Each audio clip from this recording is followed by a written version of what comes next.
Welcome everybody to the 195th Nexa Wednesday, which today is entitled Slopaganda, the interaction between propaganda and generative AI, and will be kept by Mark Alfano of the Macquarie University. Mark Alfano works in philosophy, social science, and applied issues in the normativity of technology. And he also brings digital humanities methods to bear on both contemporary problems and the history of philosophy, especially Nietzsche.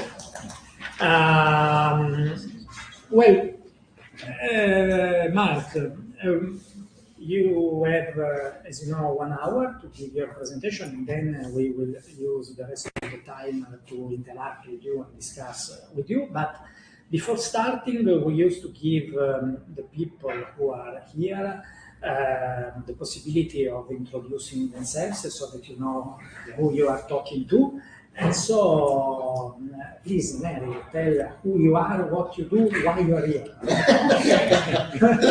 Mary Vassili, Associate Professor, University of Turin. I'm running a project on online disinformation, and Mark is visiting as part of our ERC running project. Thank you. Please. I'm Irene. I'm one of Professor Marsili's students, and he wanted us to have this opportunity to come here and I'm Tommaso. I'm also a student of Professor Marsili. I'm doing my master in philosophy here in Turin. Yeah. Marco Rogna. I'm a computer engineer, PhD student in computer engineering here at Politecnico, and I'm working on responsible AI and discrimination of artificial intelligence. Viola Negro. I am a fellow of Nexa Center, and here I'm working on research about Chinese civilization and digital technologies. Mark knows me already, but for the benefit of everybody else, my name is Luca. I am a research assistant at the University of Turin. I work with Professor Marsili on the same project on online disinformation, and I'm here because I was courteously invited as part of the team. Perfect. I'm Valeria Pedrentino, and I'm the communication manager here at Nexa Center. I'm Elaine Brown, PhD student in semiotics and media at the University of Turin, and my doctoral research is on responsibility and AI. And I'm Maurizio Borghi. I'm the co-director of the Nexa Center. I'm Giacomo. I'm a PhD student at Politecnico.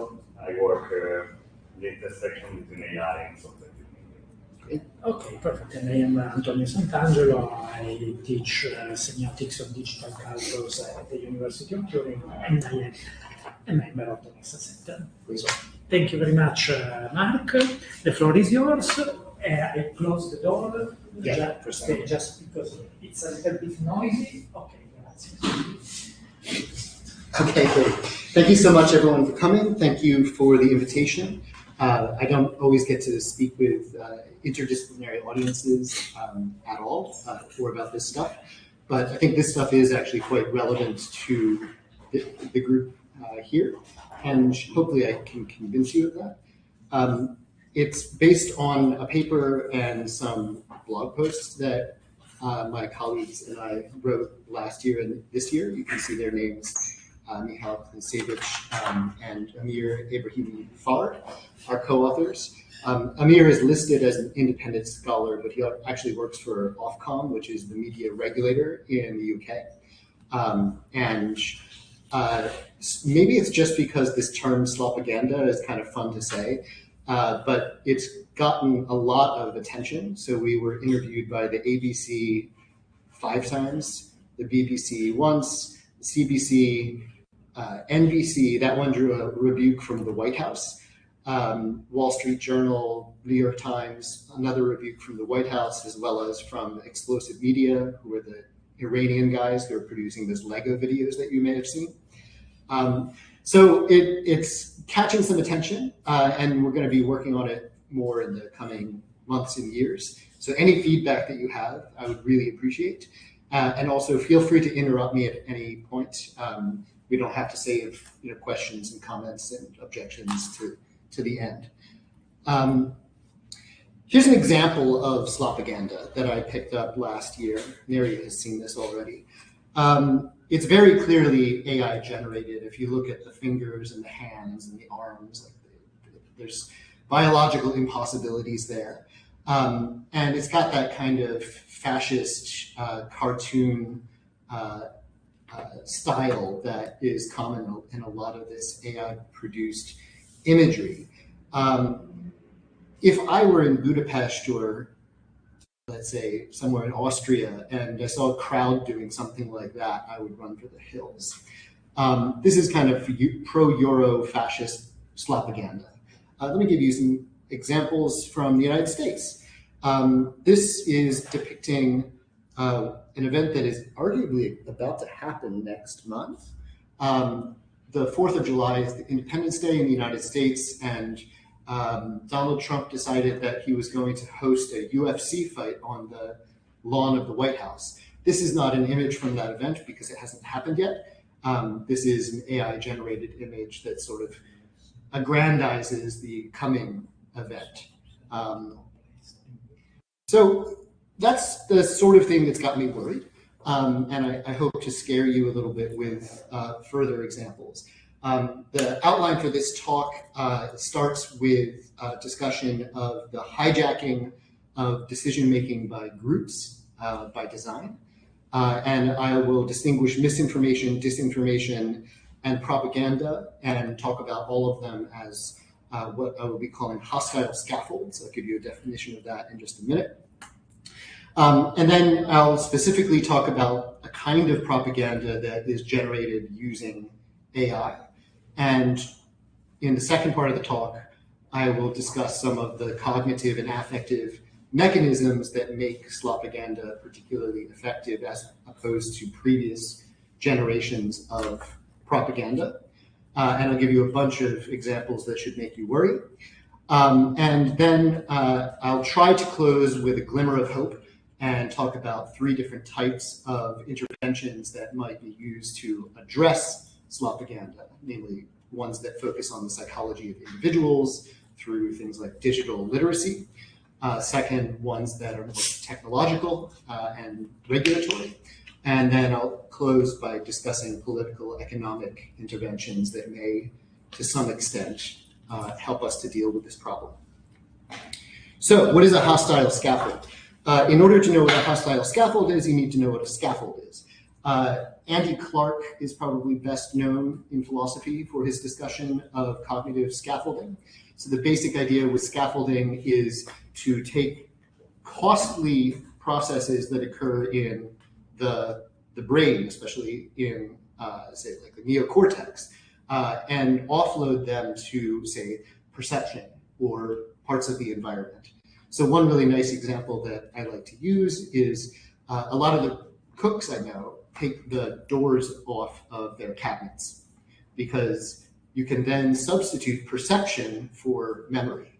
You don't need to know, okay, this pot is there and that spoon is there and this pan is there. You just look and you see it. So you use the world as its own map. The thing about scaffolding is that by replacing one kind of process with another, which is usually less costly, one makes oneself vulnerable in certain ways. So if somebody were to, I don't know, project a hologram into my kitchen, then when I offload my memory to perception, all of a sudden I'm going to be getting things wrong. And the further the gap between the central process that is being replaced and the heuristic process that replaces it, the more of a wedge can be driven in between those two by agents whose interests do not align with the person who's engaged in this kind of scaffolding. Other examples of scaffolding that get used in literature come from non-human animals. So for instance, beavers create dams, and that both provides them with more habitat in which to hide from predators and increases the circumference of the shoreline, which is where they forage. So they get themselves both shelter and food. But of course, if you are relying on a dam and somebody comes through and smashes it, then all of a sudden the habitat that you've constructed for yourself is no longer available. So hostility occurs both in the human domain and with non-human animals. When it comes to things like propaganda, the issue is the connection between knowledge on the one hand and power on the other. So dating back at least to Francis Bacon, we have this notion that there's an equivalence or at least a function connecting knowledge with power. In Marx, you get the same idea. In Foucault, you get a similar idea. And one way to sort of cash that out, to spell out that slogan, is using what in philosophy we sometimes call the knowledge norm of action. So the literature started with the knowledge norm of assertion, as Mary knows, and the basic idea is that you shouldn't assert something that you don't know. The knowledge norm of action is something like this. You shouldn't undertake an action unless you know it's going to be successful. Now that's probably too strong. Sometimes, people take a swing at a baseball or take a shot in basketball. They try to play a song on a piano and they might fail. So the knowledge norm of action has to be a little bit weaker than the knowledge norm of assertion, but there is clearly some kind of connection between knowledge on the one hand and action on the other. And this is especially the case when it comes to collective action. So I shouldn't try to cooperate with Neri if I'm pretty certain he's not going to show up. And he shouldn't cooperate with me if I'm not going to show up. You see this, for instance, in Rousseau with his famous parable about the stag hunt. So the idea with the stag hunt is that I could hunt rabbits on my own, or I could try to hunt a stag. Likewise, Neri could hunt rabbits on his own, or try to hunt a stag. If we hunt rabbits, we will be successful, but we won't get that much food. But if we coordinate and say, I scare the stag down the trail and he's waiting with his javelin, I assume you have, then together we can get a whole lot more meat than either of us could alone. But if I think, Neri, he's got he's very easily distracted, as we found out on the tram today. Almost missed the talk. So if I'm thinking, will I coordinate with Neri, then I need to know that he's going to do his part. And when hostile scaffolding occurs, it can interrupt both individual agency, where I start to doubt my own capacities and so I don't act, or more importantly, in cases of political propaganda and misinformation, it can make me doubt other people and then not engage in collective action with them, which leads to a kind of status quo bias because people just give up. Okay, so to distinguish between misinformation, disinformation, and propaganda, I usually go to this book by Benkler and colleagues titled Network Propaganda. It's getting a little bit old at this point. It was published 6 years ago, or maybe 70, I think 6. And it's basically a very data science-y way of trying to explain both the Brexit referendum and the first Trump presidential election. And they look at both social media and traditional media. They set out to show that social media is the problem and ended up actually concluding that traditional media was more of a problem. But leave that to one side. In this area, people typically distinguish misinformation and disinformation, if they distinguish them at all, by saying that misinformation is misleading, but not intentionally so, whereas disinformation is misleading and intentionally so. Now, this gets a little bit complicated when you're dealing with context collapse. So there are a lot of examples, I'll show you some of them later, where someone, for instance, puts something out on, say, Reddit or 4chan or whatever as a joke, as a piece of parody, for instance, and then it gets taken up as serious. So something can start out as not misinformation or disinformation, but get repurposed as disinformation or misinformation.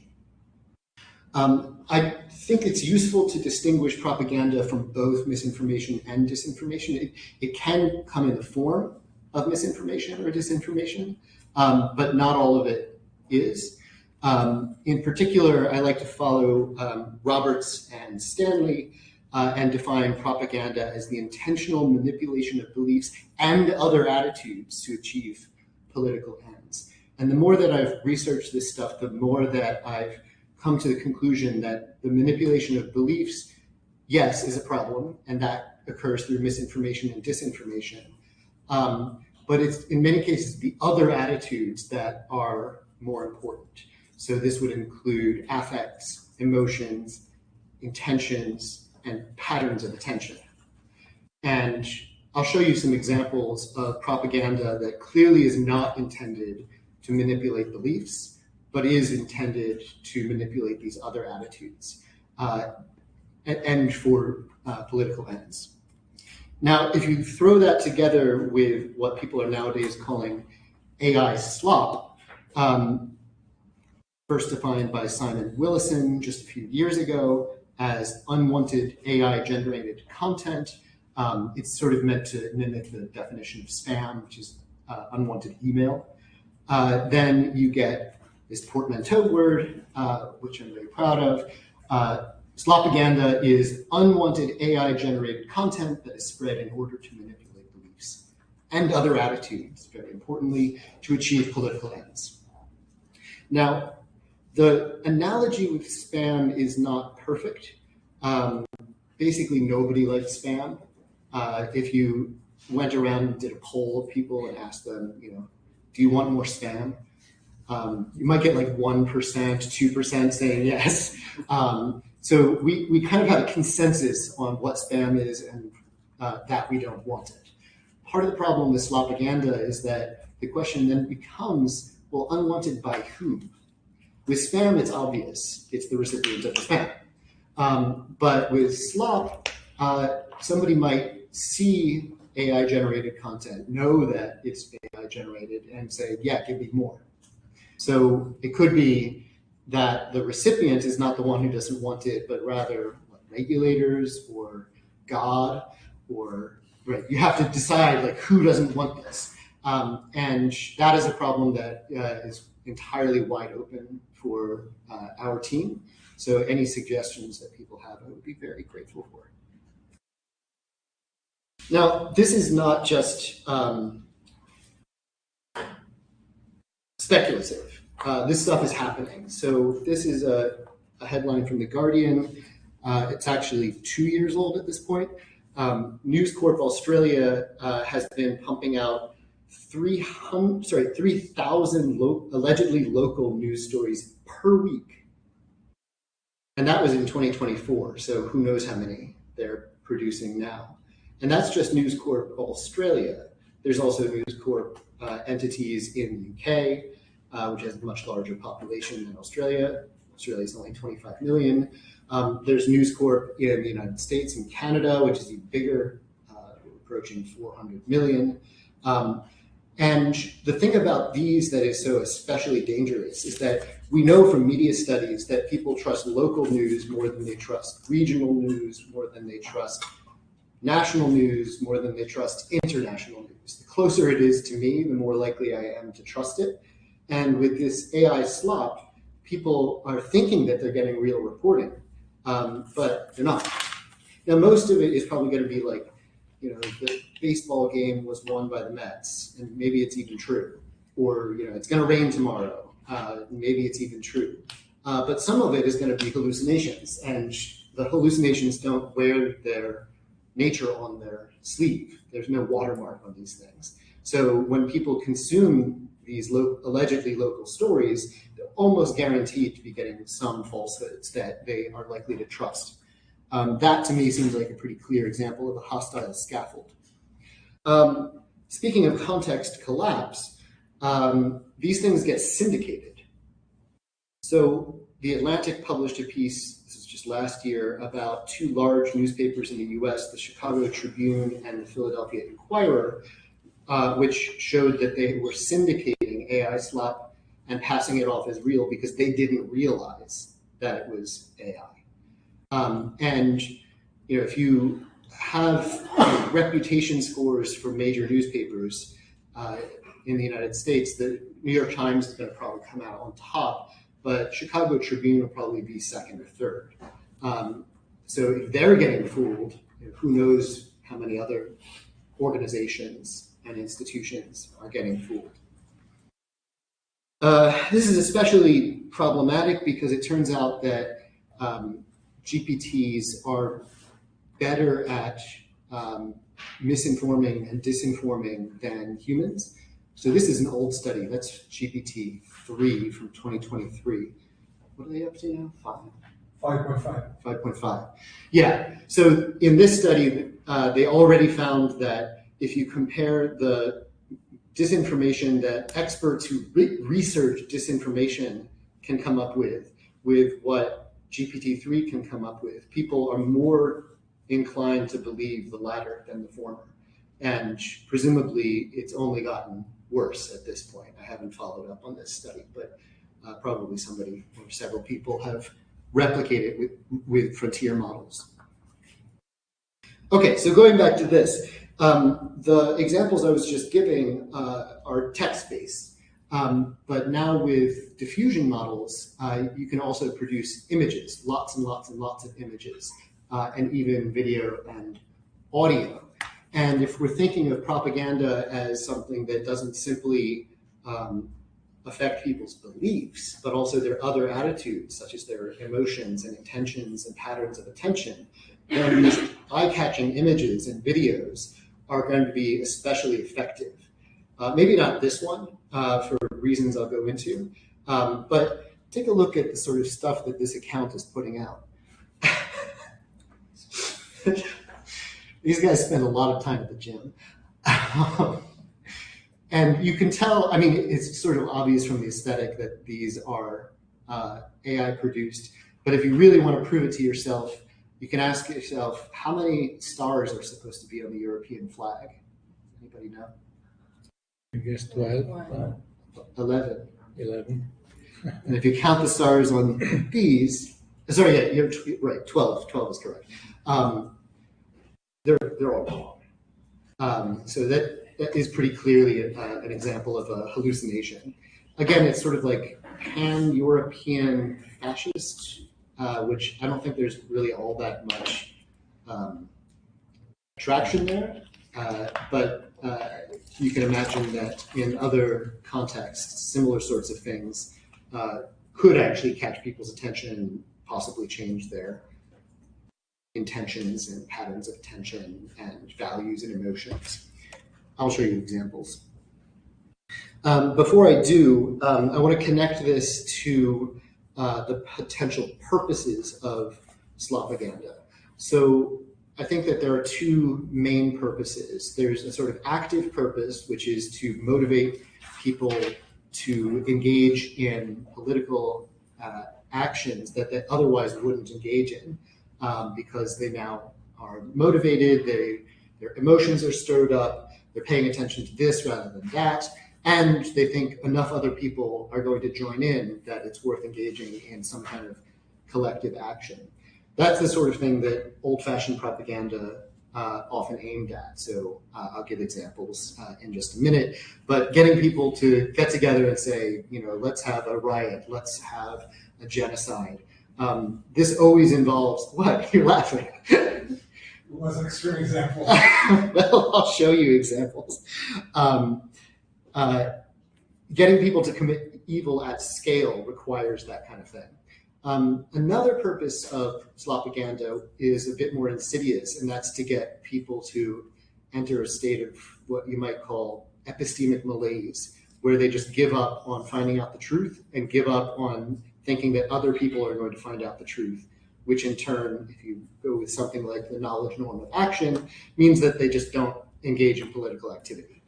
And in that book, Network Propaganda, that I mentioned earlier, one of the early claims is that Vladimir Putin has been very, very good at doing this to the Russian population. He just gets them to think, who knows what the truth is? I guess I'll just look after my family, right? And then the kleptocrats come in and steal everything.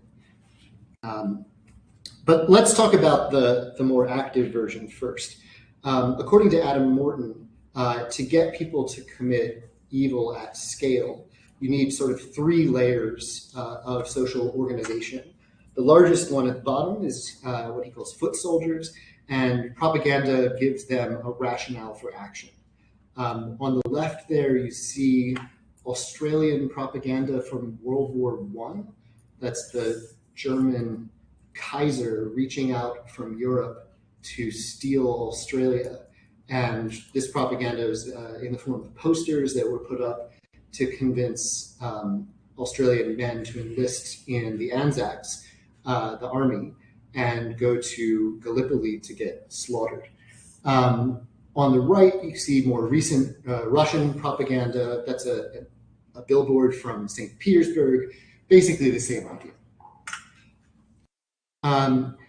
According to Morton, the second layer that's needed in order to commit evil at scale is the bureaucrats. Right? So the foot soldiers are actually committing acts of violence. And you don't really want your paper pushers committing acts of violence. In fact, you want them to be nice and docile. And propaganda and slopaganda can give them a rationale to authorize things, to say, oh, I'm just following orders. I just signed papers. What happens next is not up to me. And at the top, you've got people like Goebbels and Steve Bannon, ideologues who are orchestrating this mass action. And one important thing about the ideologues is that in many cases, they don't actually believe what they're saying. But they need to say it in order to give the rationales for authorization and for action to those lower down in the organization. This can be done in a very hierarchical, organized way, like Goebbels, and it can also be done in a more chaotic way, which is what seems to be happening with a lot of current slopaganda. Okay, so brief history of propaganda. I mean, it probably dates further back than the Peloponnesian War, but we can start there. You may be familiar with this famous funeral oration that was given after the Athenians lost a whole bunch of sailors to the Aegean during their fight with Sparta. They actually won the battle, but then abandoned the sailors. So there was a big push within Athens to end the war. And Pericles got up in the center of the city and gave this famous oration where he says, the whole point of a city is to inculcate virtue in its citizens. Which virtue is most important? Well, of course, it's courage. How can you actually manifest courage? Well, best in war, so we should stay at war. I mean, it's a crazy, crazy argument, but that's actually the argument in this speech, which was effective. They stayed in the war for a while. He probably reached several hundred, maybe 1,000 people in his audience. The technology that he was using is this stage, and they had various acoustic tricks that they played in order to sort of make his voice louder. So already there's an interaction between propaganda and the available technology. If we jump way forward to the invention of the printing press, the size of an audience for somebody who's got a printing press is much bigger than Pericles' audience. And it was used quite a bit during the Protestant Reformation to spread propaganda. I don't know if you can interpret what's going on there on the right, but that's a woodcut that was commissioned by Martin Luther of a set of woodcuts showing, in this case, German peasants farting on the Pope. Now, this is interesting because if you think that propaganda is all about misinformation and disinformation, there's no information here. Like, this didn't happen. Everyone knew that this didn't happen. So it's not like people became misinformed or their beliefs were changed by this technology. But instead, it's an expression of contempt and disgust and so on and so forth. So to the extent that it had an effect, it was through affect rather than belief. And I think that this is the case with a lot of propaganda. Jump forward again, not quite as big a jump, to Goebbels and the People's Radio, which was eventually distributed to every single household in Germany during World War II. There's a very interesting study that shows that the towns and cities that got the People's Radio earlier had a higher rate of deportations of Jews. So while you might think, okay, but all these Germans, they knew that this was just bullshit, like, yeah, they had to have it in their home because they didn't want to get arrested or fined, but it didn't have any effect on them. Well, we have a kind of natural experiment in this case, and it turns out that it did. So that's quite scary. There's a similar study, I don't have a slide for, related to the genocide in Rwanda, which again found, using a natural experiment, that towns that had radios, because not all of them did, received much more propaganda than towns that didn't have radios. And the Hutus in the towns with radios ended up killing a higher rate of Tutsis than the people in the towns without the radios. So we've got two natural examples showing that this kind of propaganda does have an effect. It's a small effect, but we're talking about genocide, so even a small effect is pretty important. Jump forward a little bit more to the 2016 US presidential election. I'm not sure who's familiar with the Cambridge Analytica scandal. This was a scandal related to micro-targeting of political advertising in the US population. So this guy, Kaczynski, who was in the town of Cambridge but did not work for Cambridge University, took advantage of the fact that he was in Cambridge to get some cachet and founded this company which would take someone's digital footprint and create a psychological profile from that.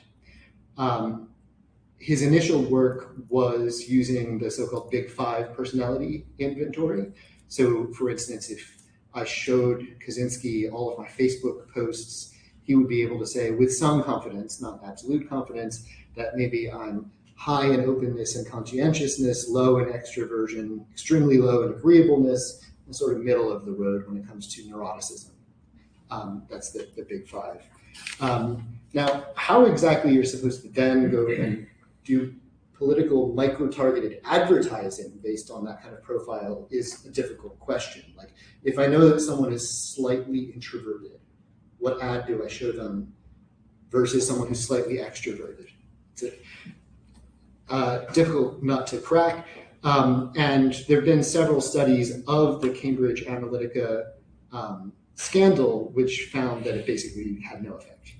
But it's still kind of scary to think about getting micro-targeted because that's a pretty blunt tool. If you only have someone's age, their gender, their Big Five, maybe their location, a few other things from their digital footprint, you're not going to be able to do much. But with the models that we now have, we're not talking 7, 8, 10 parameters. We're talking 10,000 parameters per person. And it turns out that recent studies suggest that that actually does make it possible to create micro-targeted advertising that is effective.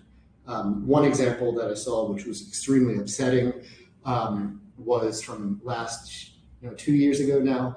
On Facebook, people who had been profiled as supporters of Israel were shown political advertising that showed Palestinians getting violent, and people who were profiled as supporting Palestine were showed advertising showing Israeli, especially the IDF, getting violent. And that was by the same people. So they're just trying to stir up conflict and hatred and keep the war going. It turns out that this is the right way to do it if you're going to do it, because political advertising is not particularly effective when it engages positive emotions like pride and joy and admiration. But it can be relatively effective when it engages negative emotions like anger and resentment and hatred. So that sort of fashy pan-European stuff probably has no effect. But if you show some of the things I'm going to show you, it might have an effect. And the thing that I want to emphasize is that even if it's a small effect, if these advertisements are shown to 1,000, 1 million, 10 million people, even a small effect creates a big ripple. So what distinguishes Slopaganda? In the paper, we suggest there's 3 sort of parameters to think about. One is scale, so how much can be produced. If you think about Pericles' funeral oration, he could only give 1 speech at a time. If you think about the printing press, you might be able to produce hundreds or even thousands of woodcuts showing German peasants farting on the Pope. If you think about the People's Radio, now you're reaching an entire country 24/7. So the scale, I think, is quite important, and Slopaganda is really off the charts when it comes to scale. And importantly, you don't need like a computer science degree to create this stuff anymore. You don't need even to know how to use an API. You just go to Claude or to ChatGPT or whatever, and you can pump out thousands of images in a day, or even in an hour if you're somewhat skilled. The next parameter that distinguishes Slopaganda is speed, so how quickly it can be disseminated. I'll show you some examples that illustrate this in a little bit, but who's come across the Iranian Lego videos? A couple people. There's a group of approximately 20 guys in Tehran who are using AI to create Lego-themed videos with soundtracks and rap over them, making fun of the Donald Trump and J.D. Vance and Pete Hegseth and depicting them as like drinking blood and being in hell with the devil. And they're actually pretty catchy, unfortunately. Very good. And they put out like 3 of these a day. Each one is about 3 or 4 minutes long. And on average, they get approximately 500,000 views each. Now, of course, nobody thinks that Donald Trump is a small plastic figurine, like, if only. So it's not that they're spreading misinformation or disinformation. Nobody is deceived by anything in these videos.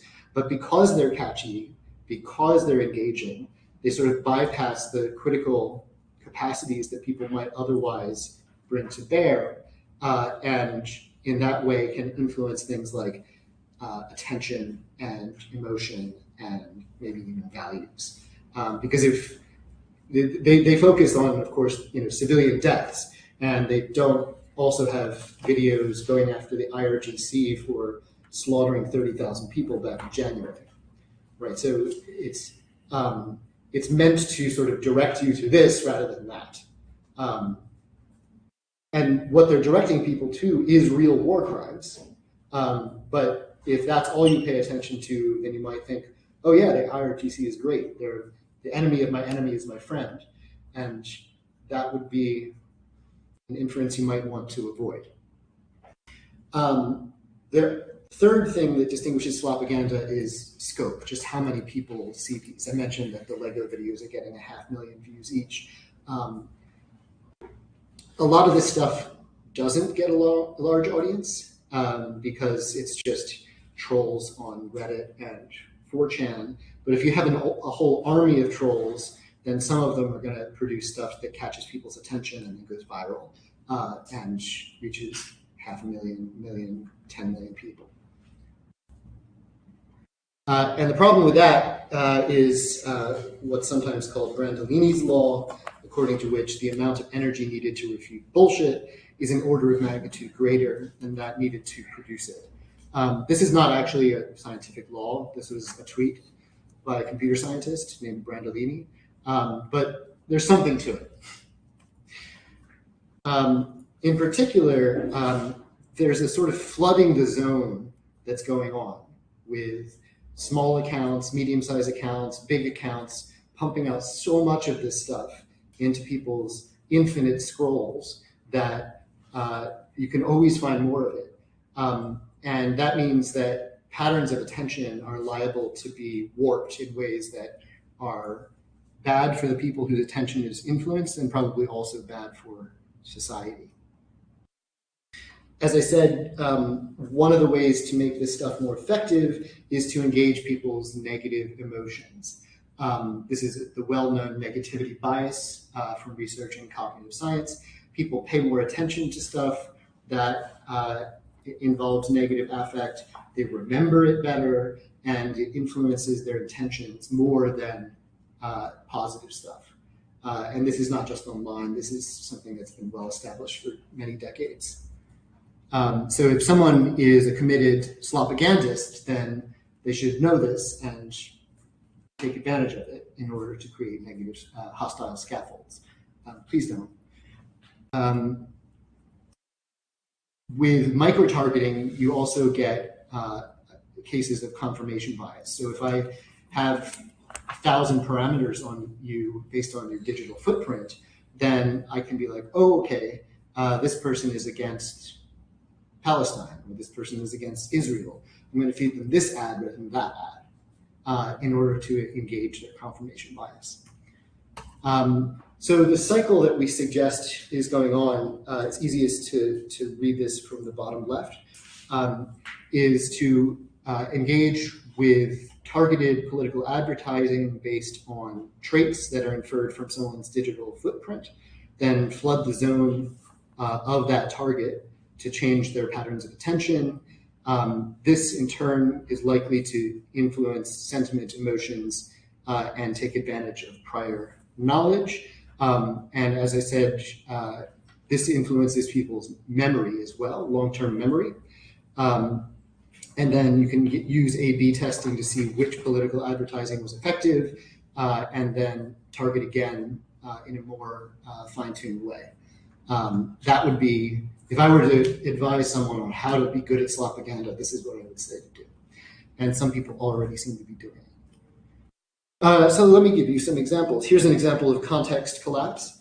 Some people made these parody images of Taylor Swift and her fans supporting Donald Trump in the most recent presidential election, which, if you know anything about Taylor Swift and her fans, you know is ludicrous. But Trump saw it and re-truthed it with the comment, "I accept!" exclamation point. So something that was initially a joke is now being treated as, I don't know, misinformation, one of the two. And this can be done not just with images, but also with deepfakes of people's voice. So there was a case where Elon Musk shared a deepfake of Kamala Harris's voice saying things that, if she had in fact said them, would have been deeply embarrassing and perhaps lost her votes. So that's a case of actual disinformation as opposed to context collapse. One of the especially pernicious things about this is that there's so much of this slopaganda sloshing around at this point that not only do some people fall for things like deep fakes, but also real stuff gets accused of being AI generated. So during the election, Harris was getting much larger crowds greeting her when her airplane landed than Trump was. And this, of course, size is his thing. So he accused her of using a generative AI to make her crowd size look bigger. So yeah, as I said, the false positives, thinking that something is slop when it's not, may be just as corrosive of trust as the false negatives. And the more and more people encounter slop, the more likely they are to end up with some false positives, because the base rate is higher and it's actually rational. The image there is from the LA protests, and that one actually is AI generated. Here's a nice example. There was a hurricane. This is also during the presidential election. A bunch of people in North Carolina died, and this image was going around. And Amy Creamer, among many others in the Republican Party, retweeted it. Most of them, when confronted, took down the tweet. But her response was this: I don't know where that's going to come from. And honestly, it doesn't matter. It's emblematic of the trauma and pain people are living through. I have no idea what emblematic means. It's not true. It's not reliable. It's not justified. It's not, we have evidence for it. It's like, it's just vibes. You can't disagree with vibes. So the fact that people can create this stuff and take advantage of vibes, I think, is really a problem. Here's another example. Chris Cuomo fell for a deep fake of AOC, who's a Democrat in the US Congress, saying all kinds of things that she never said and never would say. And she called him out, and his response was, oh, well, you're right. That was a deep fake, but it really does sound like you. And, you know, that's basically invoking the emblematic again. It doesn't actually have to be something she said. It just has to be something that's emblematic of what she would say. And this one is especially embarrassing because this one was actually watermarked. And he just scrolled over the watermark and retweeted it anyway. My favorite guy. I don't know if you are familiar with this one-day event where, so Musk is from South Africa and deeply racist. He had the Grok system prompt updated in such a way that no matter what you said to Grok, it would respond by talking about white genocide.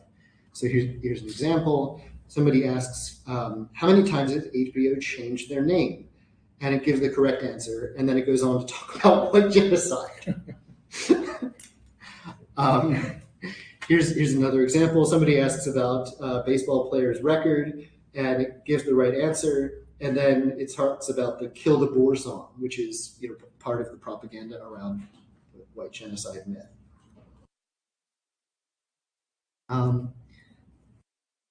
Why? Because this is what was in the system prompt. So part of the instructions for Grok were, when responding to queries, any queries whatsoever, whether they're about baseball or about HBO, always mention white genocide in this song. And so it did. And one man had the power to make that happen because Musk owns more than 50% of Twitter/X. It then started cosplaying as Hitler. It started accusing Jews of conspiracy. It even advocated for genocide.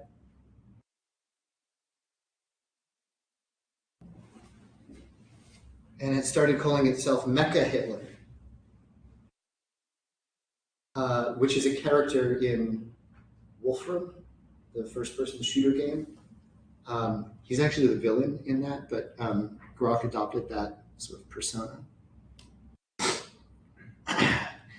Why did it suddenly become super anti-Semitic? Well, because the system prompt told it to trust Jack Posobiec and Breitbart News. So when people put in queries, it would go and consult these anti-Semitic sources and then spit back anti-Semitic content. Right? There's no magic here. Here's some slopaganda from the recent government shutdown in the United States. This was posted to the US Department of Housing and Urban Development, so it was on a .gov website. And then, of course, there's a famous video of Donald Trump opposing the No Kings protests by jumping in a fighter jet wearing a crown and dumping feces on the crowd. I would not recommend watching the whole video. Here's an example of the Lego videos from Iran. It's Pete Hegseth. As I said, they're actually kind of catchy and much less gross than the feces one. Here's another example with Netanyahu and Jeffrey Epstein and Trump and the devil. And you can tell it's obviously AI generated. What is that word at the top left? I don't know. This one caused some controversy recently. Trump as Jesus healing what appears to be an ailing Jon Stewart, while fighter jets and eagles and I don't know who those figures are above his head are flooding the sky.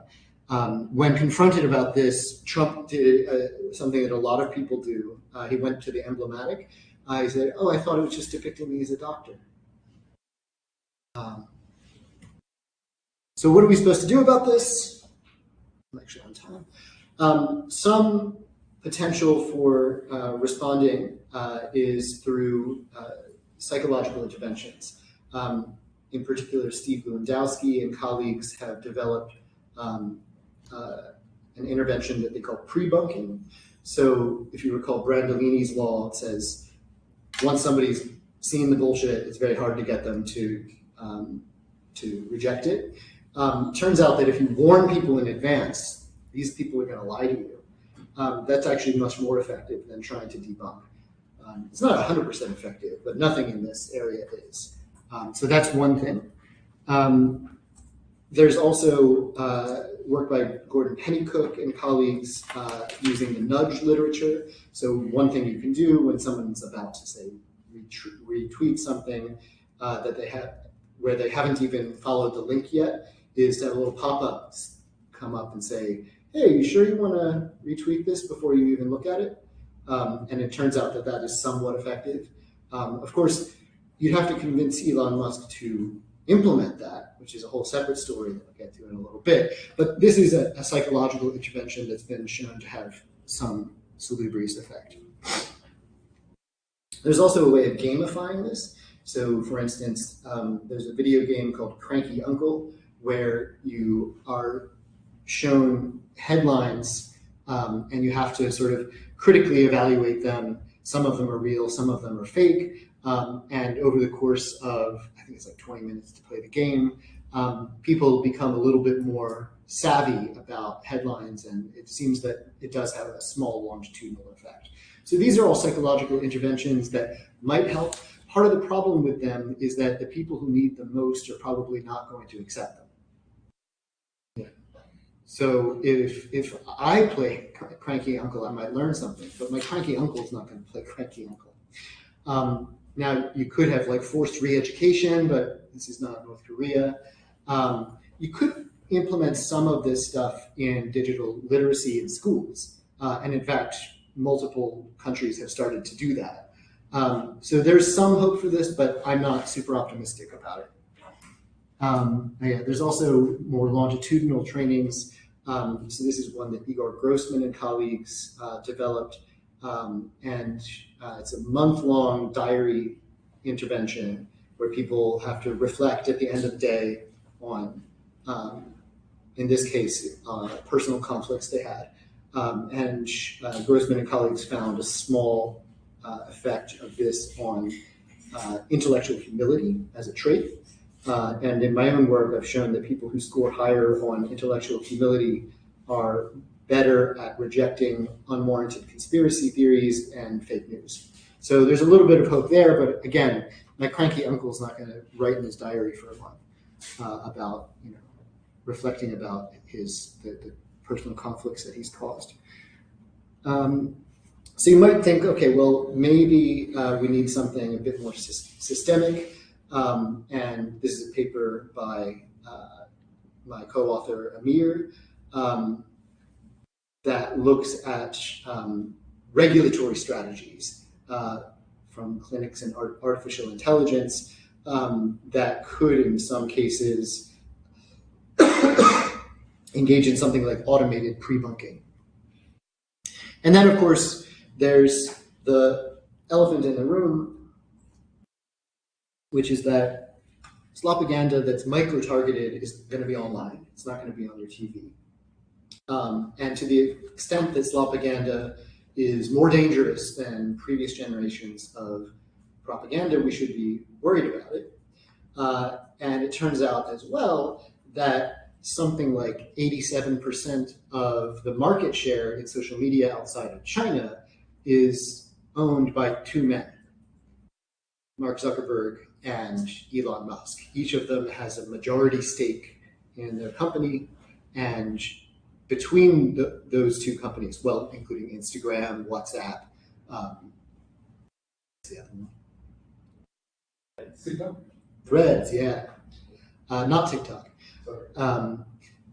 Between all of those, you get something like 87% of social media market share, and it's majority controlled by just two guys. Now, we are familiar with network effects and natural monopolies.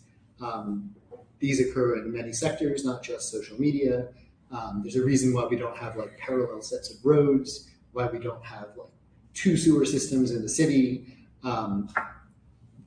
We don't have two electricity grids because it's just so much more expensive to have multiples when you have a network.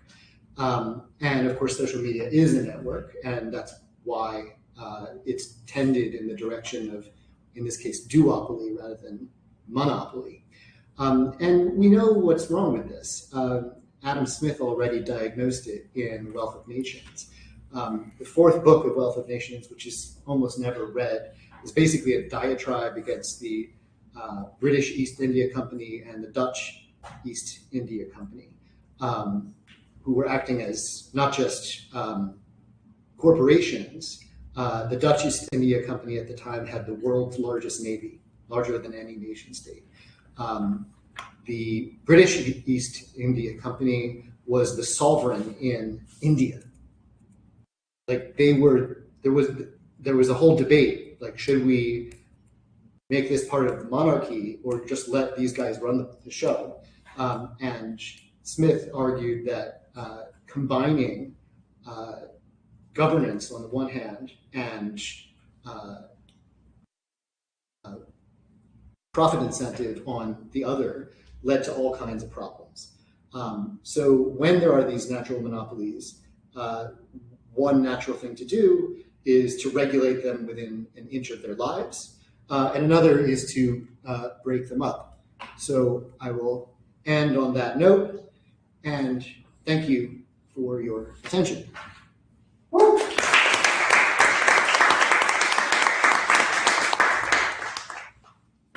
Thank you very much. Thank you. You have been perfect because you respected the time, 1 hour for your talk. And now the floor is ours to discuss with Mark. Everyone who wants to interact and discuss with him has the possibility to do it. So, bye. Yes, no, I will start with a very naive question. So the more you were presenting and describing propaganda, the more it seems I found myself in the difficulty of making a distinction between propaganda and advertising. So what's in your view the difference? Because in both cases there is a manipulation of beliefs in order to achieve well, a political end, a commercial end, anyway. And in both cases, the person delivering the message not necessarily believes what they say. So, and as you know, Hannah Arendt has drawn some significant parallels between the Nazi propaganda and the American advertising, commercial messaging. So that's one thing. The second thing is, it seems from your examples that slopaganda is only used by far right and bad guys. So are there any examples of liberal democracies using the same weapon? or is just the bad guys who are, because there is a, I mean, from the point of view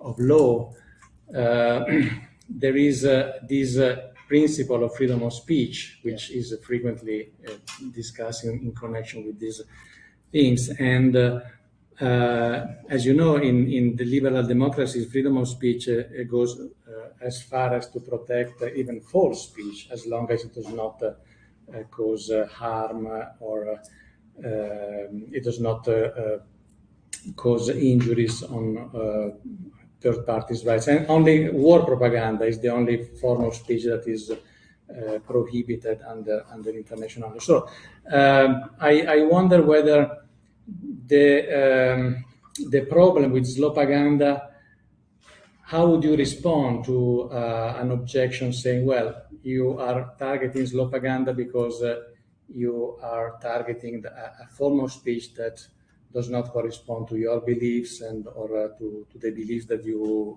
think should be shared by liberal democracies? So, yeah, really good questions. So I think that corporate advertising and political slopaganda often engage the same cognitive and affective and attentional mechanisms. But at least the way that we're defining propaganda, it has to be aimed at achieving political ends, and it has to engage in manipulation. So if either of those is missing, then I wouldn't call it propaganda or slopaganda. So for instance, giving someone reasons is not manipulation. And some advertising at least gives people reasons. They say, it's the fastest car, or 9 out of 10 doctors prove. So in that case, I would say there's no manipulation. There are going to be borderline cases, of course. The other is that it has to be for political ends. So if it's just about making money, that might still be a problem, right? So if you use propaganda to get people to engage in way more gambling than is good for them, that's a social ill and should probably be addressed. But I wouldn't call it propaganda for this reason. Your second question was about whether this is only on the far right, and then free speech, right? These days, it seems to be much more common on the far right, and that's in part because of the political economic problem that I diagnosed at the end. I mean, Elon Musk is far right, and Mark Zuckerberg is becoming at least center right, if not far right, and they control the platforms, so that you get what you pay for. That's not an a priori connection. So I don't want to say that slopaganda is guaranteed to be far right. There is evidence in social psychology that the more right-wing someone is, the more likely they are to engage in conspiratorial ideation and not exercise their critical thinking capacities, even if they have those capacities. So it could be a supply side problem because of Musk and Zuckerberg. It could also be a demand side problem where people who are on the far right are more drawn to this stuff, and so there's more of it. I have an account on Blue Sky, and one of the things about the culture of Blue Sky right now, at least, is when people try to promote left-wing slopaganda, they get piled on. People are like, no, we don't want that shit here. So there's a kind of enforcement mechanism, social enforcement mechanism, at least on that platform, that partially explains the asymmetry. When it comes to free speech, so I have had a PhD student, just finished, who wrote his whole dissertation on the ethics and politics and epistemology of content moderation online, and has a couple of papers specifically about free speech and content moderation, where he argues that these big platforms should be treated like sovereigns, and that means that they have to respect the rights of all users, including both those who want to spread falsehoods and those who are harmed by those falsehoods. One of the tricky things about content moderation is that people often conflate the right to speak with the right to be amplified. So it's one thing to say, okay, you can put your video of Donald Trump dumping feces on protesters on Twitter. It's another thing to have an algorithm that selects that for going viral. And I think that second thing is not clearly related to freedom of speech. Now there might be something like a right to amplification, but I think that that's much more tenuous than the right to speech. I hope that somewhat addresses your question. Yes, no, just to add a quick note. My question was more general because for decades, freedom of speech has been one of the flags of the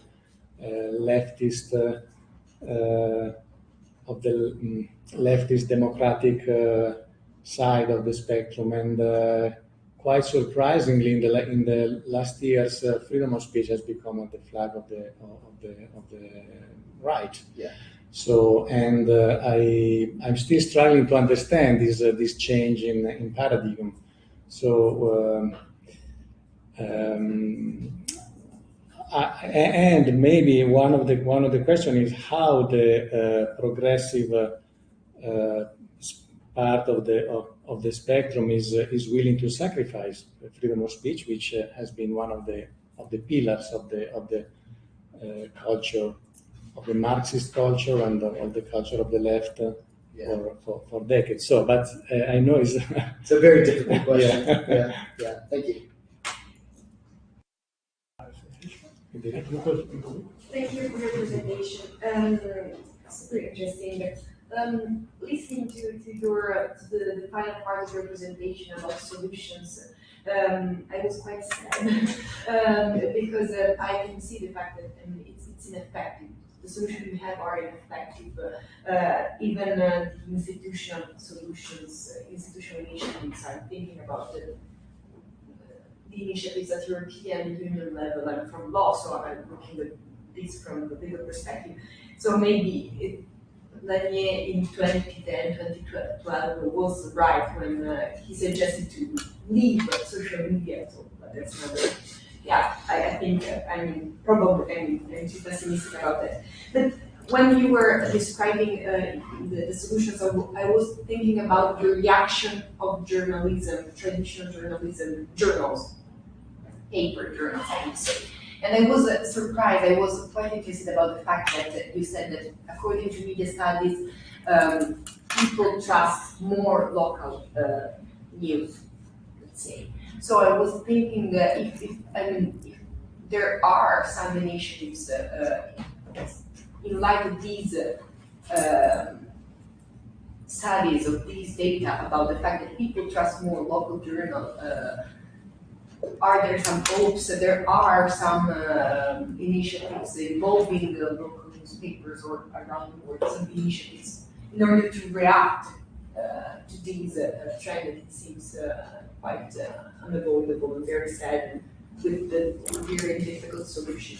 And then related to that's the question. And related to what you were saying, there is this paper just published in Nature about the fact that according to this analysis, an empirical analysis, it's just 7 weeks are enough to be radicalized on the X, for example, which was quite, it's quite catchy, but I was surprised when I read it, so just to answer. Great. Can you send me that paper? Yeah. You said it's in Nature? Yeah. I mean, I didn't come here to give you hope. I came here to scare you. I was trying to offer a few glimmers of hope near the end there. I mean, I do think that interventions in schools are going to be really important because in schools, people trust their teachers who they see eye to eye, 9 months a year. They don't trust them 100%, of course, but that's a very intensive kind of interaction over the course of multiple years. So if digital literacy programs are developed for, starting at age 7 or something, all the way through high school, that would actually give me some hope. And I know that this is happening in certain places. So Finland has implemented this, I think, starting at age 7. New York State has implemented it, I think, starting at age 6. So if there's political will to change curricula, it might be that the current generations are hopeless, but maybe the kids can be all right. I don't know if it's enough. I mean, there's also been a rise of these media observatories at various universities like Stanford, sort of early warning systems for, okay, this is the new talking point for fake news and conspiracy theories.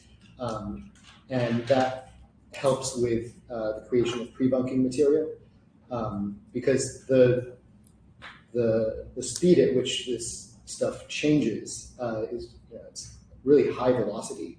So if you're refuting last month's propaganda, probably no one cares anymore. You need to be refuting this week's propaganda. And that's what these observatories are aiming to support. But again, there are no silver bullets here.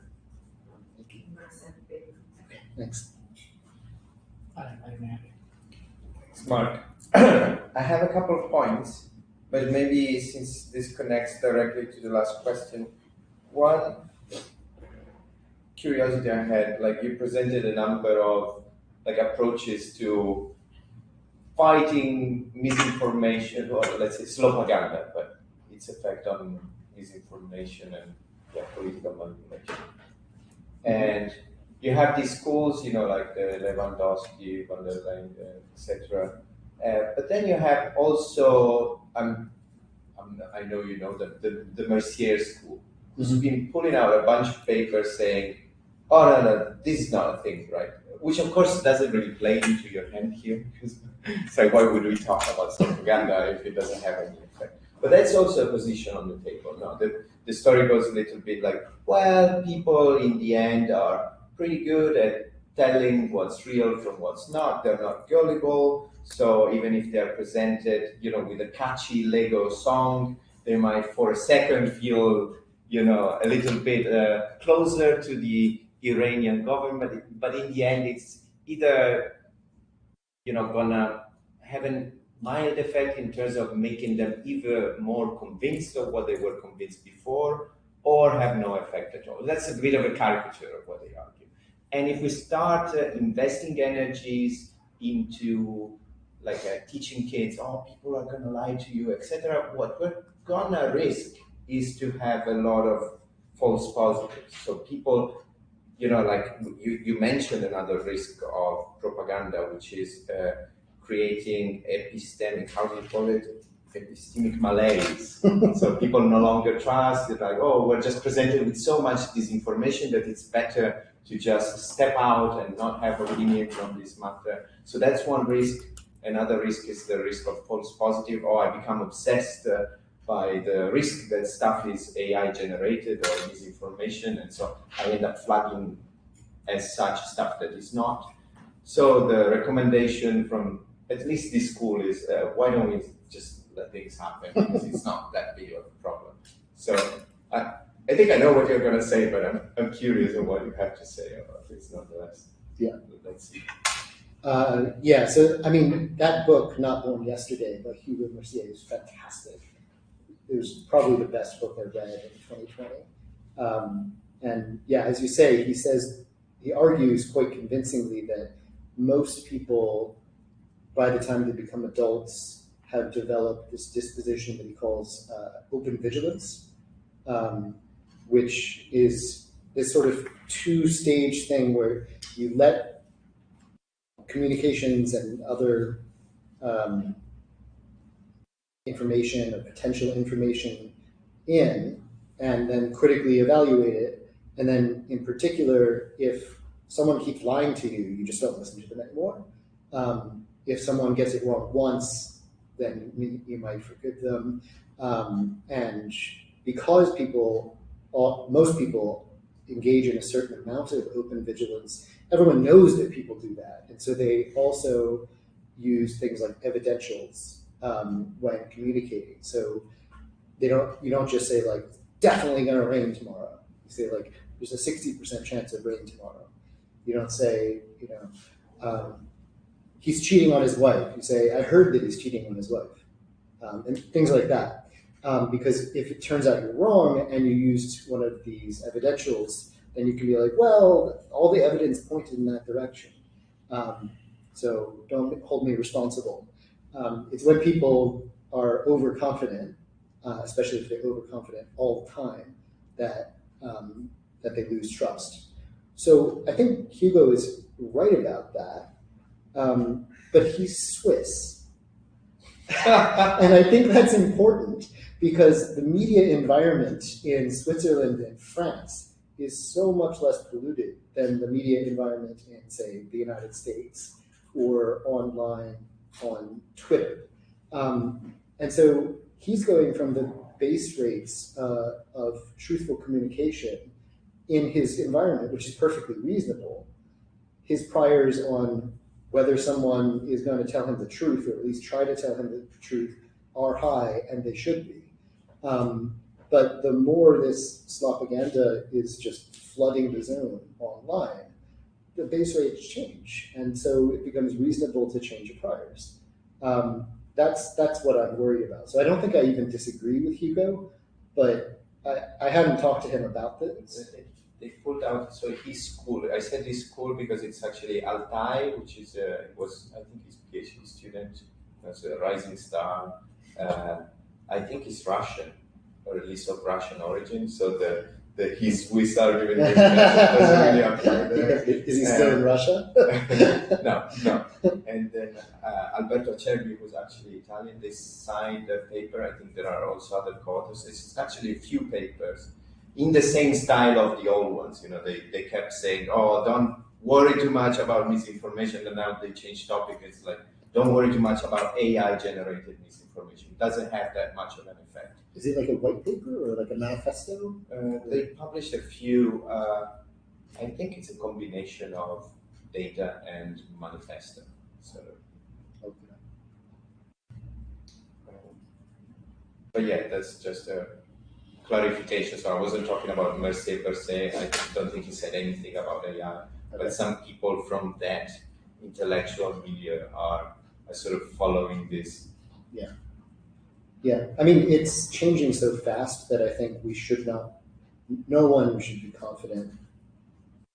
So like, I shouldn't be confident that slopaganda is going to be a huge problem, but they also should not be confident that it won't. Yeah, also I think my personal take on this is that they perhaps commit the opposite sin. So also with misinformation, they're like, oh, it's only like about 3% that gets believed. It's like, if it's 3%, it's still a huge lot. 3% of 3 billion is a lot, right? Yeah. So I feel like everything needs to be taken with a pinch of salt in this literature. Yeah. But yeah, it was worthless. I don't know if I can ask another question. It depends on whether there are other people who want to interact with Mark, no? Okay. I mean, is there anyone? I do have a couple of questions, but okay, so let's give him the possibility. All right. So the first thing, you said that you would offer missing examples of people doing institutionally great evil, like committing a genocide. But did I understand you correctly that this you meant because of online propaganda or because of slopaganda specifically? So I meant that with earlier generations of communications technologies, it was already possible to supercharge genocides, and we have evidence that Slopaganda is more effective than earlier generations of propaganda. So I would not be surprised if, in the relatively near future, it is implicated. I mean, arguably, it's already implicated in the war crimes that the United States is committing in Iran. It's unclear what's going on in Trump's head, but he does seem to just go and retweet like hundreds of these propaganda content, images, video, text per day, and sometimes per hour. So if it's influencing the decision-making of the commander-in-chief of the United States military, you don't need to influence that many other people. Now, you might say he was going to do it anyway, but that's a counterfactual. It's very hard to know whether that counterfactual is true. On the other hand, it's really difficult to say whether he was influenced by the stuff that Trump retweeted constantly. Yeah, it could be that he doesn't believe any of it and he's not influenced by it. I mean, he goes on these like retweeting sprees, so it seems like it's at least affecting his patterns of attention. Whether it's influencing his values, if he has any values other than selfishness, I don't know. But it does seem to get him stirred up, right? He falls asleep at cabinet meetings, but then he's up all night retweeting this crap. So it's engaging his affect as well. And does that affect his decision making? I wouldn't be surprised. Well, let me find because you had a nice slide about the 3 needs to commit skill at scale. And it seems to me that in that framework, Trump would be more at the level of the ideologue. So he absolutely does not need to believe the things that he's tweeting, and he's only doing so to create more of a popular support for his decisions, but it's not like he is falling for propaganda or he is being influenced from propaganda. Rather, he is creating and sharing propaganda or propaganda to justify his ideology. Yeah, I think that's right. I mean, he doesn't create any of it. He more curates it by scrolling his feed.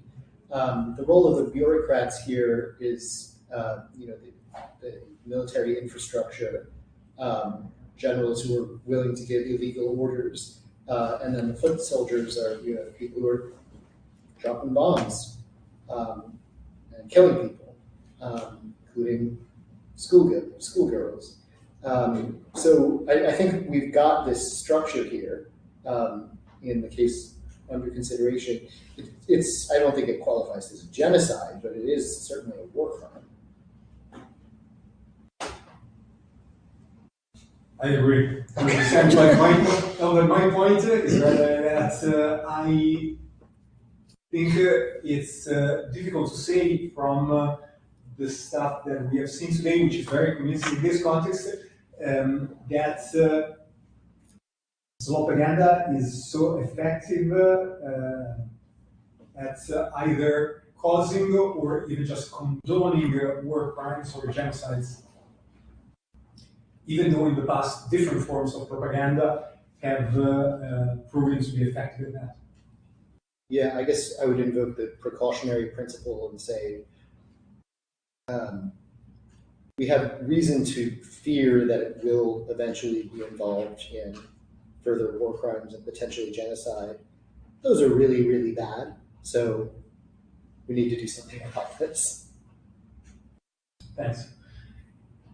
Another question, if I may, or we can just go back and forth to see where we first after. I have also a question. Well, let's hear from Antonio. I raise my hand. if you want to. No, absolutely. It's, I can ask you later. Mary posed 2 questions. Oh. So you have the possibility of posing another question. Oh, I'll be quick then. My question is sort of the same as the first question that Director Borghi asked from a different angle. You stressed out a couple of times that propaganda and slopaganda has to be related to political ends for it to be propaganda or slopaganda. But why is that? Because I can think of a number of examples of propaganda and what I would call slopaganda based on your examples that is more related to either marketing and people engagement or just people engagement, so to get more content views and so to make more money just because people are seeing and sharing your content. For example, a couple of years ago, I think, because of the TV show Succession, this old money fashion trend became very, very popular, and you would see tens of articles, especially I believe on the New York Post and the Wall Street Journal, about how to dress with money, what brands you needed to dress with money. And this generated a breadth of content that was related to marginal reasons why you might want to refute things that were not old money. So, for example, unsustainable fabrics like polyester clothing. And so, on the topic of slopaganda, you would see a lot of content on TikTok and Instagram that was about, for example, showing AI-generated people drowning because they were swimming in a sea of plastic clothing. And I think this could be categorized as propaganda because it works in much the same ways as you described, even though it has nothing to do with politics. Okay, I think I might just disagree about whether that has to do with politics, because if you are concerned about climate change and climate justice, you probably want governments to be acting differently. For instance, not subsidizing the fossil fuel industry, supporting the development and deployment of solar panels and wind. And those are they're economic decisions, but they're also regulatory and political decisions. So if that's the goal that somebody is using AI-generated content to achieve, I'm perfectly happy to call it slopaganda. Whether it's effective, I don't know. I mean, the drowning example is kind of interesting because that's evoking pretty negative emotions. And the majority of people these days are concerned about climate change. So you get the confirmation bias for free there. So that kind of thing could be effective, and that would maybe address your question about whether this can be put to use for. I'm sorry. So it's one antagonistic. No, it's great. For centrist or left-wing ends. I don't think in principle that can't be used in that way. I guess I do worry about using weapons that maybe no one should be using. And this is why, like on Blue Sky, there's this culture of shouting people down when they start spreading lefty slopaganda. On the other hand,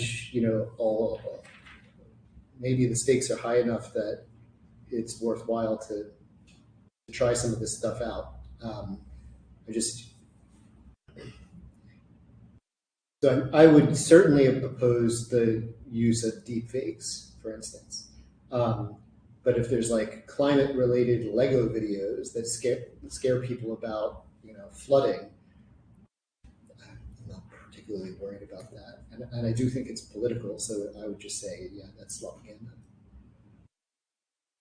Thanks. Yes, I have a question too. referring to the notion of hostile scaffolding, because it is very interesting. I know very well the theories of Randy Clark, and so I know what you mean for that. But I wonder whether the problem is that hostile content goes around the internet and goes around the social media, or whether the problem is that on social media you see what you want to see, because the design of the social media is done to show you what you want to see, because the people who designed these tools believe that you prefer to see what you agree with. So, because when we talk about hostile content, well, as a semiotician, and I am a semiotician who studied a lot narrative theories, it's normal that in a narrative the enemy is portrayed very well, because the enemy is only the one who stands for the values that are the opposite of your values. So we can say, if you know your enemy, you know who you are. The enemy in every narrative symbolically represents how reality resists to the realization of your values. And so if you know who your enemy is, you know who you have to fight to make your values come true. And it's normal that you represent the world giving a huge importance to the enemy. So my problem is not hostile representations, because all the narratives work like this. But my problem is when you only see the enemy that you want to see, and you don't see, for example, the enemies of the others, etc. So when you said that at the end of your presentation, you believe that something must be done to regulate the social media, to make norms that by design permit people to see something else, no? Instead of always seeing what they already believe to be true. Because I know that this is also the way Cambridge Analytica or people like this work. No? They never try to convince you of the opposite of what you believed before. They just to show you what you already believe, to activate you. No? And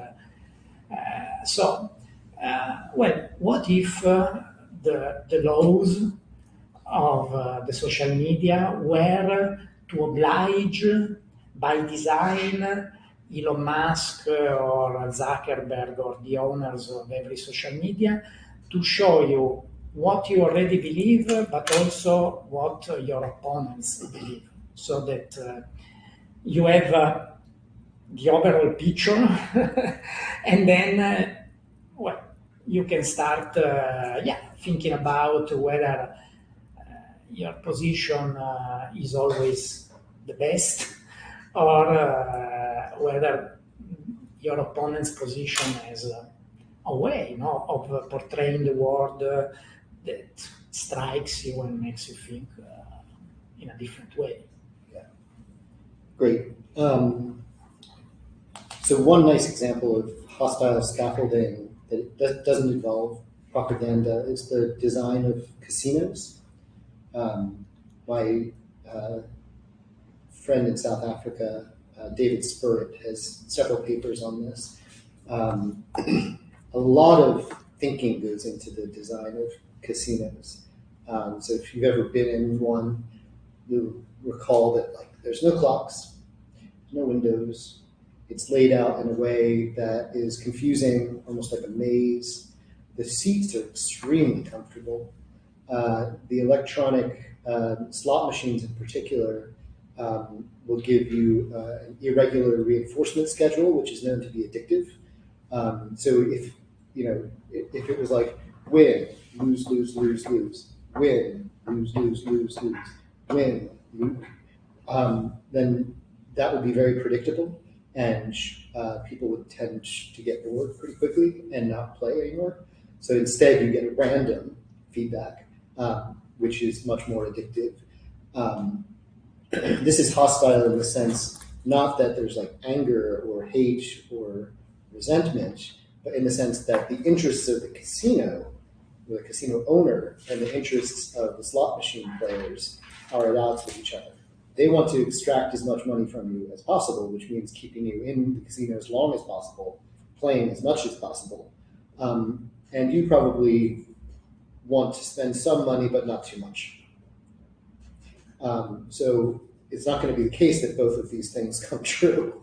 And so there's a whole lot of thinking that goes into casino design.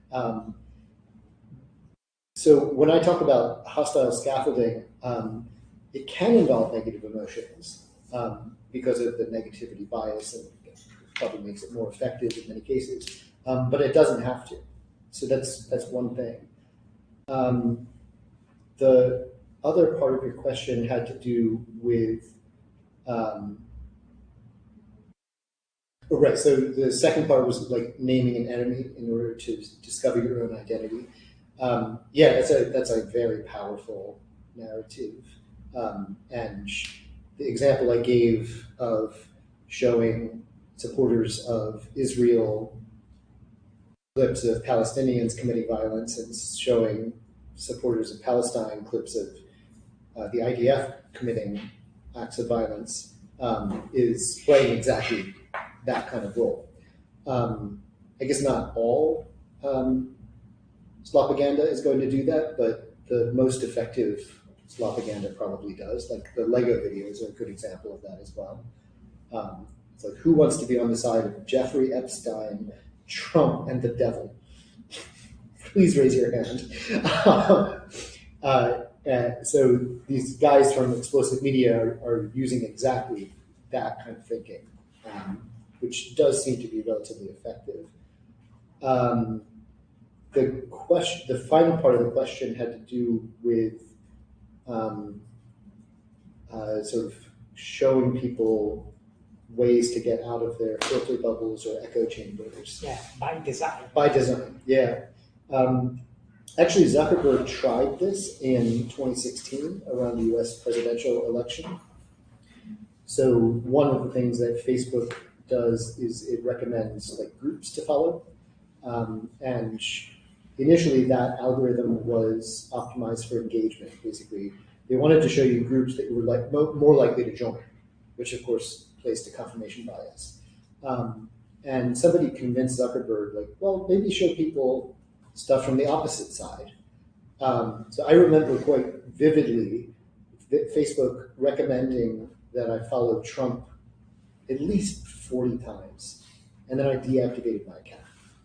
And they ended that experiment.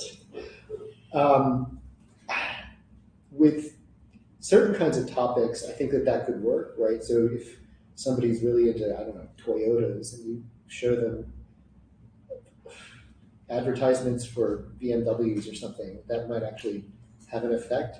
When something is so affectively polarized, like politics in the US, I think that's not going to work.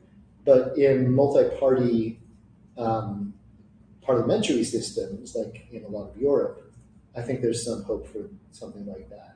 So it's probably going to depend on the topic, and it's going to depend on the sort of cultural milieu that it's operating in. But I guess that's always the case.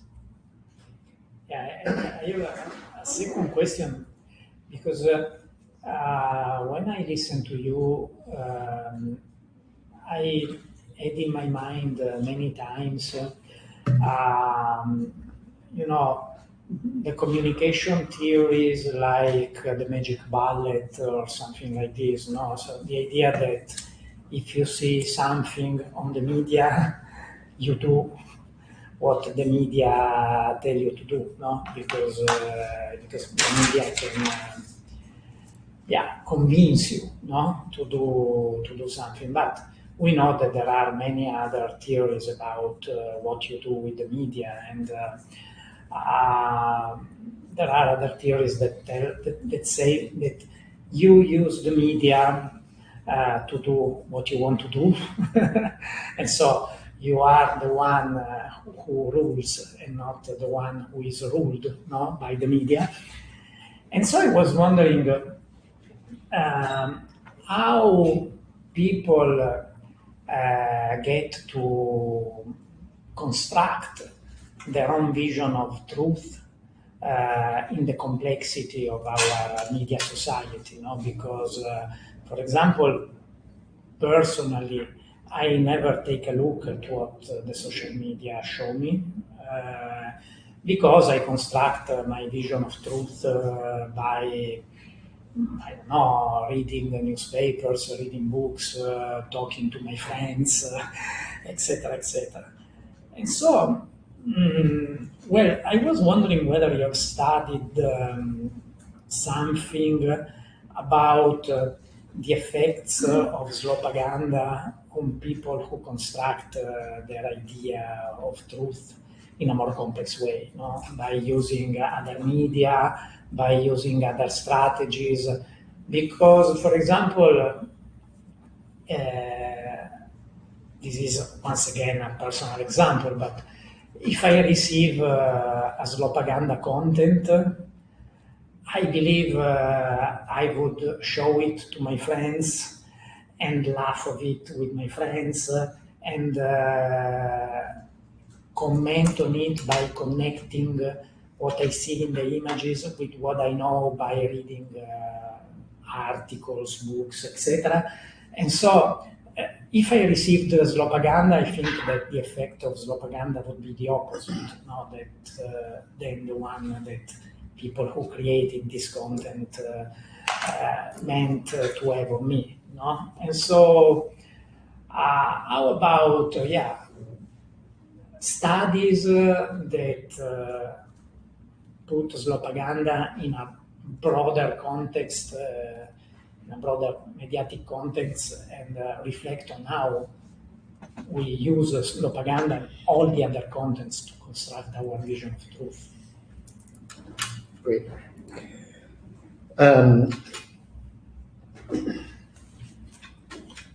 There's a lot there. Okay, so one thing that I agree with you about is that instead of like a marketplace of ideas where people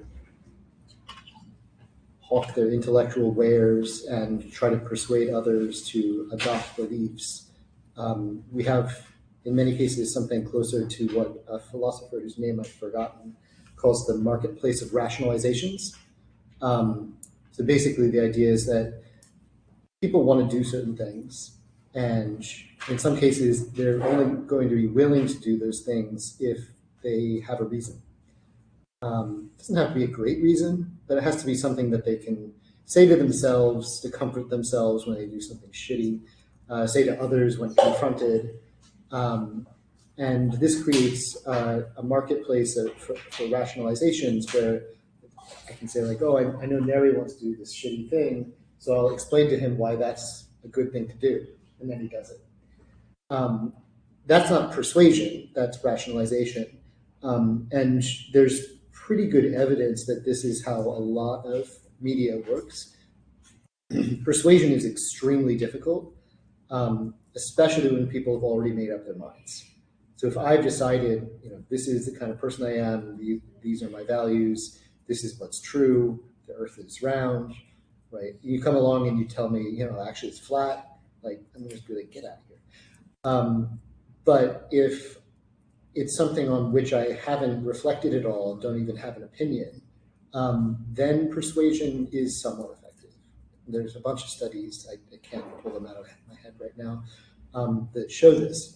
So that means that people who are much less informed than you are the ones who are vulnerable to this kind of stuff. You're not vulnerable to it. because you do a lot of reading and a lot of thinking, and you talk to smart people.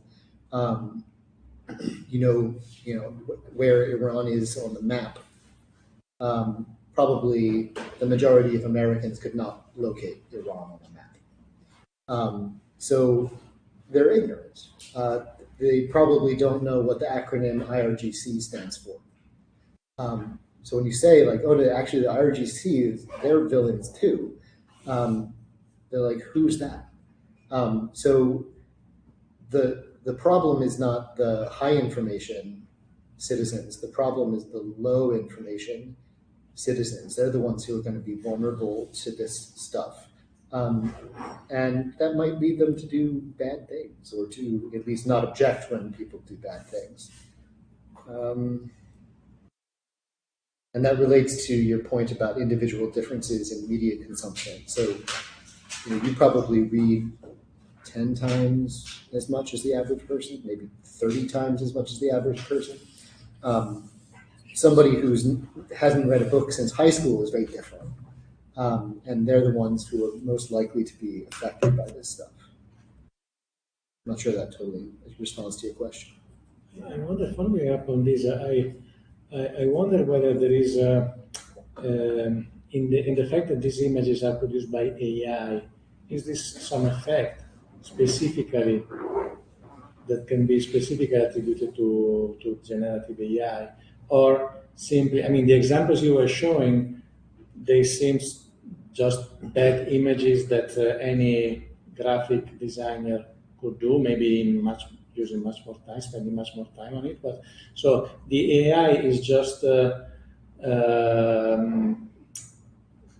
fact that it accelerates this process of producing images and images, or is there something qualitatively different in an AI generated image that might not be present in an image generated by humans? Yeah. Really good. In your experience, I mean, I assume you have seen a lot of this. So. Yeah, I mean, so I haven't done a systematic study of it yet, but I have seen a lot of this stuff.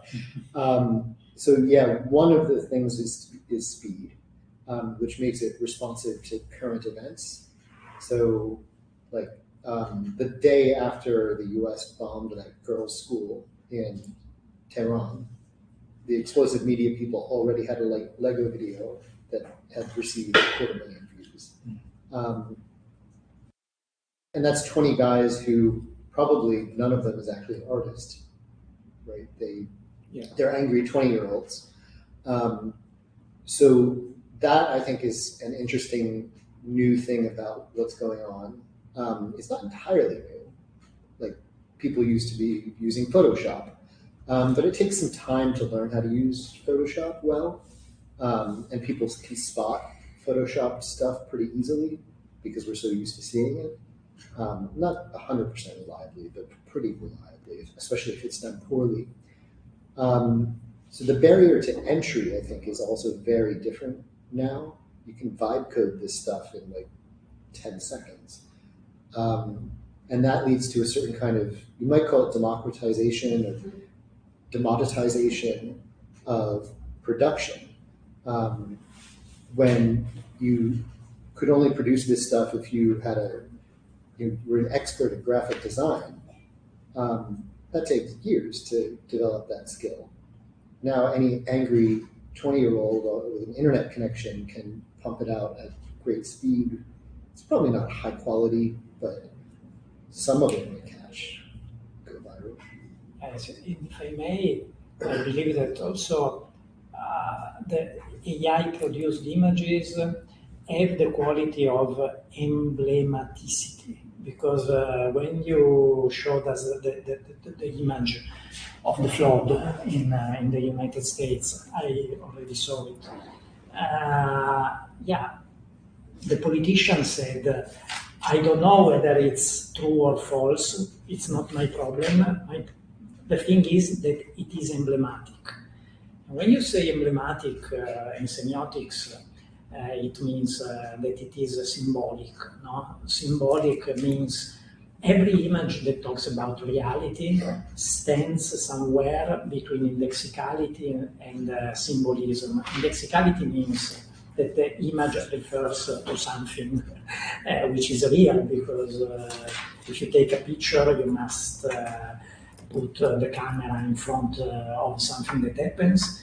But every picture that is indexical is also symbolic. No? For example, if you see the death of a militiaman by Robert Capa, no? the soldier who is falling and dying, everybody believes that image is indexical, but everybody knows that it's fake.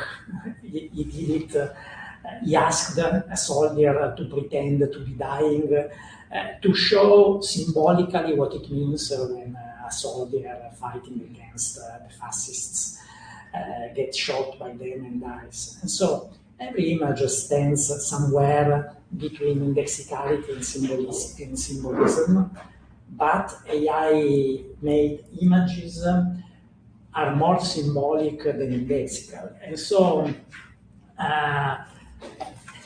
it's like if in the past everybody were able to draw, to make drawings. I wasn't able to draw, and so I couldn't express my symbolic vision of the world. Now I can, because if I ask an artificial intelligence to represent a young girl suffering in the flood and crying, hugging her pet, yeah, I write it down with a prompt, and then a symbolic image is created, showing something that everybody knows can be true. Everybody knows it can be indexical, because you know that there are a lot of people suffering, etc. I wasn't there. I didn't put my camera in front of that. But I created an image that everybody can believe, because it is symbolic. So this is what's happening today. We have a tool that can make us represent our symbolic vision of the world. Is it good? Is it not? I don't know. As you said, it's a democratization of an expression ability that now we have. The problem is that if you symbolically see the world as a fascist, and you create fascist images, and these images go to your fascist friends on the social media, because the social media are designed in a way that your fascist friends that are happy to see fascist images see fascist images. This is the problem. Whereas, in my opinion, even if you don't sell, because it's true that you don't sell, if you show people the opposite of what they want to see, you must regulate the system this way, even though you know that it doesn't happen very often, that when you see the opposite of what you want to see, you convince yourself that reality is the opposite of what you believe it to be. But maybe there is a small possibility, no? Because you understand who is posting such images. You can write to him and say, oh, you see the world in the wrong way, and he answers, no, but I can explain you why I see the world in the opposite way from yours. And you start creating the possibility of a confrontation, which doesn't mean that you will change your way of seeing the world, but yeah, maybe you don't sell because nobody wants to waste time speaking to the others. It's easier to speak with the people who see the world as you see the world. But who knows? Who knows? I don't know. Yeah, that's a really useful distinction between indexicality and symbolism. And because of the way that generative AI works, you're pretty much guaranteed to get like a blending of representations from the whole internet, which is more or less guaranteed to be emblematic. Because if you just want a photo of this girl on that day, at this time, with that puppy, then you go to the flood. Right? But if you just vibe code it, then you're going to get this kind of family resemblance mishmash of many little girls, which is kind of uncanny looking, but as you say, emblematic. Yeah, thank you. That's helpful. Thank you. We have 5 minutes more. Is there? Unless. No, mine is because you asked for feedback. So you asked specifically on the analysis of slop and how you could provide a definition, and in particular, you presented the definition as involving an unwanted clause. Yeah. And the puzzle was something like, who doesn't want it, right? So you might. So I was thinking, my personal intuition about how to get out of this problem with definition was to trade. So are you familiar with generalist versus particularist account of conspiracy theories, where they're some people think that some conspiracy theories are false, but some others are false or irrational to believe, whereas some other are just simple conspiracies and we are aware of them. Or some others say, no, when we use conspiracy theory, we are already implying that there is something irrational about it. So we are ruling out those conspiracies that actually happened. It doesn't refer to that. It seems to me that we have similar concept here, and perhaps also similar to a slur, which are famously hard to provide a semantic of, right? There are a bunch of different theories of the semantics of slurs, but I think where they tend to converge is on the idea that I convey some distance or disparaging attitude towards like I say, a member of the community, not the member itself, but the fact that they belong to that community. So I can, what's a slur for an Italian? Because I can use that, I presume. Wow. Okay, so I can say, I love that wow, right? So it's not like I don't hesitate to use slurs. Okay, so I love that W. So it's not like I'm hating this particular one. It's not unwanted. Sure. I actually want it. It's it's really cool guy. But still, I hold this resentment or undefined negative attitude towards the category as a whole. It seems to me that when we use slop, we use it in a similar way.